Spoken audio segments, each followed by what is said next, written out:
नाजरीन, पाकिस्तान तहरीक इंसाफ के सेक्रेटरी इतलात रऊफ हसन पर एक कातिलाना हमला हुआ है और ये तकरीबन 3-4 रोज गुजर चुके हैं और ये खुसराना हमला था।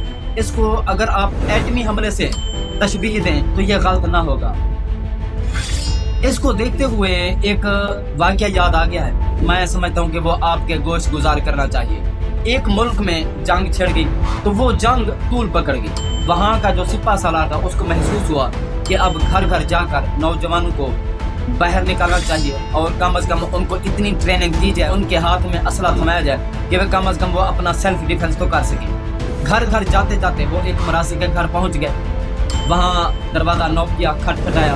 अंदर से एक औरत की आवाज़ आई कि जी आप कौन? तो सिपा सालार ने कहा कि मुल्क में जंग लगी हुई है तो आपके मर्द की या बेटे की ज़रूरत है। तो उस खातून ने कहा कि अगर नौबत यहाँ तक आ गई है कि जंग के लिए आपको मरासी की ज़रूरत पड़ गई है तो कितना ही बेहतर है कि आप उनसे सुलह कर लें।